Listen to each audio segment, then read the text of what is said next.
Hey, and welcome back to another episode of Journey to the Sunnyside. I'm your host, Mike Hardenbrook, and today we're exploring a topic that resonates with so many people: why alcohol is so hard to cut back on or quit altogether. While it might seem it's just a little bit of habit change, there's actually a lot of things happening in your brain that makes change feel so difficult.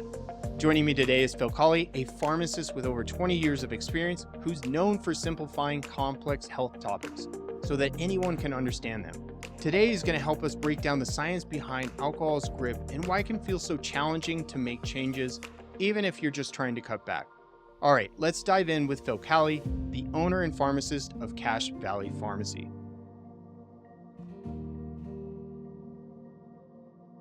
Phil, you've talked about how alcohol enhances GABA, the neurotransmitter that helps us relax. Can you explain how this process makes alcohol so appealing and why it's so difficult to quit or cut back? So GABA is a really dangerous substance. So we search for GABA in our life because it makes us feel calm and it makes us feel very soothed in everything we're doing. It takes away a lot of the anxiety. As we build more GABA, though, our bodies say this isn't a sustainable way that we can live. So then it builds more receptors, which require that you have more GABA, which means you have to drink more alcohol, just get back to where you started to begin with. So, in my terms, that's what addiction looks like. It's when your body says, I can't live without this because I have become so dependent on having it around. Now, instead of just being able to fill, I don't know, if you put your anxiety on a scale of 1 or 2, when you quit drinking, you have so many GABA receptors that in order to fulfill their needs, you're constantly at a 4 or a 5 on your anxiety unless you have it around because your body said, where did that go? I was used to having it. When you have that, now what happens, it becomes completely scary to live without it. And one of the things that's really interesting when you sit and talk to somebody with about alcohol, when they get angry, you know that they've become scared. So they're very aware of the fact that without it, their body says there's something truly, truly wrong with me. It feels real, it's tangible to those individuals. But by the time you figure that out, society and your friends and everybody else you're with, especially people who aren't very good about holding their alcohol, don't realize they're in that trap until they went from looking like a movie star to now, how do I get out of here? So tell me about the differences because dopamine gets thrown around a lot with substances and alcohol, and you're talking about GABA. How are these two related or different? So we talk a lot about dopamine because dopamine is the gas that makes us make new roads. It's if you have that. Your brain says, I want to learn something new. I want to be excited. I want to get out there. And so when you first drink alcohol, you get this dopamine release. But you also get that dopamine release when you eat a lot of sugar. You also get it when you talk about sex. You get dopamine from a lot. So everything that you talk about with gluttony, whatever it is, that it's because dopamine originally paves the pathway that is the neurotransmitter. So our brains aren't really set up to think through every situation. What we do is we create residual pathways. I always say if you look at the word you've had the last time you look at a T and an H and E was forever ago. You see your brain already jumps down that pathway at the sight word. Dopamine creates those types of pathways, which are called residual pathways. So we always talk about dopamine and getting our dopamine and everything else because you get so excited. Dopamine's interesting though, because if you can't get dopamine from one place, you'll go get it elsewhere. So if you're used to getting dopamine from eating a Twinkie, you tell yourself you're not getting a Twinkie today, your brain will go then to a second pathway and say, well, then go play music or go exercise. So your brain will keep searching for dopamine. So dopamine's one of those things that we always have to regulate. You'll find it. GABA, on the other hand, is like slowly turning down the lights inside your brain. So you have a pathway you're walking. It's the one you've been walking for a long time. It starts getting darker. You're like, I don't want to try any new pathways. They're all scary. So even if you have the dopamine to go out there and try something that's not drinking, your brain's saying, no, we're not going anywhere. This is the only pathway you know. It's too hard to go anywhere. We need to stay right here. So the combination, we talk about dopamine, and dopamine can be dangerous, but dopamine seeking behaviors include everything that's healthy and everything that's unhealthy. It's just the gas to get us to go. GABA, on the other hand, makes every other decision look scary if you don't have it, because that means your anxiety will increase when you don't get it. And so now you're just stuck in that GABA cycle, which can be substantially worse than a dopamine cycle by far. So you started out with the extreme example of how addiction can form. And Yeah. I like to break apart, we can talk about the habit loop and people get into reinforcing behaviors with the reward tied to it. But a big component of that is also the physical and chemical things that are going on.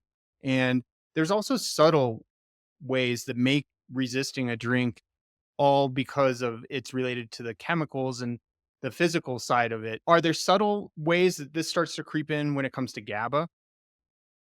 Well, it's actually all subtle because you don't realize that you've now feel more anxious when you don't drink. To begin with, the first time you drank, it was fun. You got doping, it was fine. Then one day you start realizing, if I really dumped out all my alcohol today, even though I only have a little bit, that makes me worried about how I'm going to sleep tonight. That makes me worried how I'm going to socially interact with people. And so then you reinforce that behavior because you think it's just one drink and it's okay. Like, I don't have a problem with people that drink. I have to tell everybody there are worse substances in the world than alcohol, and there are better ones. But when you start leaning on any substance and you can get it readily available, and you realize that my social anxiety is worse now than it was before I was drinking, that my interactions with my family are worse now, and without a drink, I'm way worse. You start realizing, oh no, I've changed my neurochemistry. So it's going to take a minute to get back where you're at. So it's absolutely very essential. It sleeps in just so subtly because it's just a little, just a little, just a little. And then you realize it's now part of who I am. And it happens with caffeine use. It happens with everything else too. That's how it all happens. One day it's what our brains do. We like a little, and then we take it, and the brain says, "Oh, we have plenty. I'm gonna build new receptors." So it's a very dangerous process if you don't always look for equilibrium and balance in your life. Yeah, I don't get the sense that you want to demonize alcohol or anything like that. And obviously, No. I like to pull it apart because then we can understand what's going on. It's easier to make informed decisions when we actually know, oh, I drank last night. There's a 12 to 24-hour window when alcohol peaks for withdrawal, and you don't have to be addicted. You don't have to be full blown drinking huge amounts to feel those effects, to have those cravings kick in and trigger, coupled in with maybe decision fatigue or stress. There are a lot of things that we're pointing to. So I think that just getting the information out there, and it's a lot easier to give a more defined example when it's to the extreme. Yeah, it's just easier so it makes sense, but I do understand that there are people who can drink in moderation. I understand that there are people that can do that, and they're very aware, but without education, alcohol could become very detrimental to anybody. So education, understanding it, and owning it, like, I know what I'm doing, really, not that thing you say, that guy but really knowing, okay, I know that this is going to be with me for 12 to 24 hours. I know that although my blood alcohol says I'm fine, it's not fine. Those are really important things, the honesty component of drinking. And there are people that are really honest with their drinking, and that becomes a lot healthier for them to be able to take the steps to be who they want. Are there some things that we can do from maybe behind the pharmacy counter or on the shelves in front of the pharmacy counter that would maybe counteract a little bit of this anxious feeling? It's very important to start to recognize what your triggers are and what may be the issues. So we live in a world that's so loud now that every one of us have a level of anxiety. Even people say they aren't anxious, they act anxious. And what's demands are put on us become more and more apparent in the news and being able to absorb things. So when you start to look at yourself using anything to help cope with anxiety or depressive states or insomnia, you have to start breaking down, what is it going on in my life? How can I work with that? Who do I have that I can lean on and start, instead of starting to put, I don't like band-aids for anything. So you need to start, even medications I give you, the concept would always be to come off of them if we could find the right mix. And sometimes you can and sometimes you can't. But my suggestion behind the counter is that a lot of people will move automatically from alcohol to medications, and then they'll stay on medications for the rest of their life. That's still not getting to the root of what's causing your anxiety. And if your job is causing your anxiety, then you gotta go get a new job, so that means start getting new skills. If it's your family that's getting anxiety, start working on those relationships with your family because those things don't go away, so you have to continually medicate yourself with something, even if it's not alcohol. Totally. And, we're kind of basing this conversation off this really great post that you made. And there was one mention within that post that you talked about binge drinking. And I'm always interested in this because there are two types of drinkers, I guess. You have some people that are unhappy with their nightly routine. And then there are some people that'll say, oh, I'll go a week and then I go off the rails or whatever. And you have some opinions on the differences. Does binge drinking lead to other consequences faster? Binge drinking, I think, is so destructive. There's a reason why it's related to youth. Like, I know it's not just young people that do it, but binge drinking in particular becomes extremely detrimental because you start to build quicker receptors faster and your brains don't know how to compensate with it, and we have more damage. So on the post, I the idea that you're looking to binge drink in order to deal with the world around you will change your perspective. So from a pharmaceutical standpoint, I would never tell you to take 6 antibiotics today and then don't touch them again for 3 weeks. I would never tell you, say, "Oh, if you took all your Prozac all on the first day and not on the 30th and not all the rest of the days, it would work." So from a standpoint of a pharmacist, once you start doing things like just taking, you know what, why don't you eat all of your meals right now and then don't eat again the rest of the week? Those kind of behaviors are not how our body reacts. And somebody who's looking for those kind of things, I would love to sit down with them, see what's going on, see why they feel like that's socially, like why they need that. I'd love to know that person and start figuring out what is in your brain that made you feel like you were needed that to have people around. And let me introduce you to some friends that really like you, and so you don't have to be that person every place you go. And my guess is your friends don't like you when you're that way, no matter how much you remember it that way. I've never had a friend that was really, really drunk who I thought was cooler than I did when they were not drinking at all. So that's the other thing. So I think, I don't know, it always makes me want to go find that person who feels like they need a binge drink and give them a big hug and say, let's show you the rest of the world. Like, there's so many things that are, but I got so many places to show you, so many cool, people. And anyway, so I know I just went on a huge tangent, but binge drinking is a sign of somebody who really needs a big hug. Like, that's what they need more than anything else. And I know people talk about a kick in the butt, but that's not what they need. They just need a huge hug and find a safe place for them to be. If you went on a tangent, all I heard was that you have a big heart because, I I should have gave you done more many for opportunities in our talking that you could have easily just said, "Yeah, open this bottle and take this." And half of those times it went deeper than that. It went to the personal and human connection.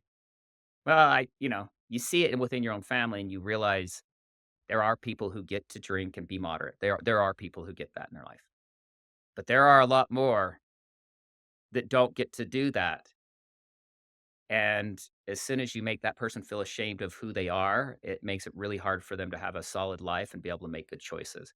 Because now you see them, that's why I always bring up first. I know I couldn't quit, so I didn't start. I know I wouldn't quit, so I didn't start. But there are other people who can do it.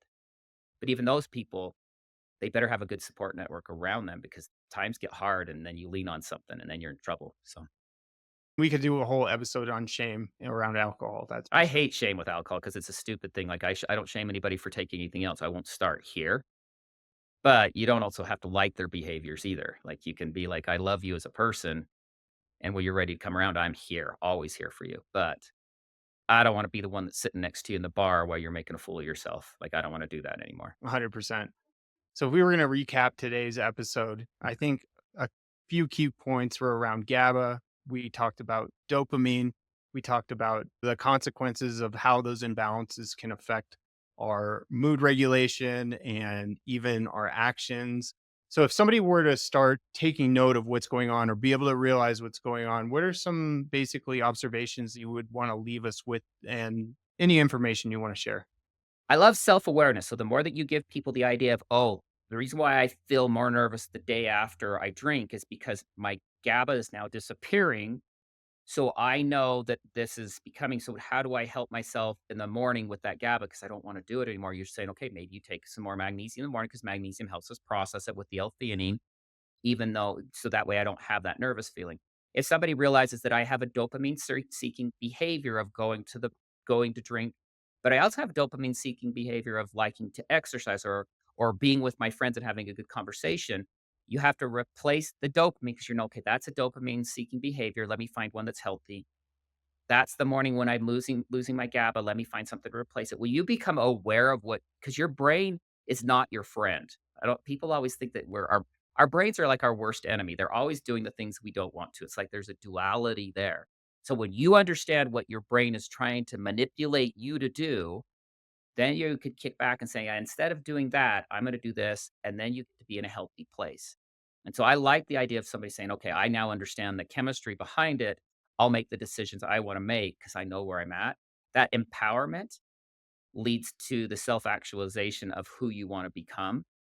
Whereas if I just say, "Don't drink because it mixes with your medicine," I'm gonna get the middle finger and people are gonna say, "I'll do what I want," and they don't care. So, I don't ever say that, but I love the education, so they dig in, they're like, "Oh, well, I'm getting manipulated by my own brain here. I'm sick of this. I'm gonna do my own thing," and then you have a real chance of making changes that stick.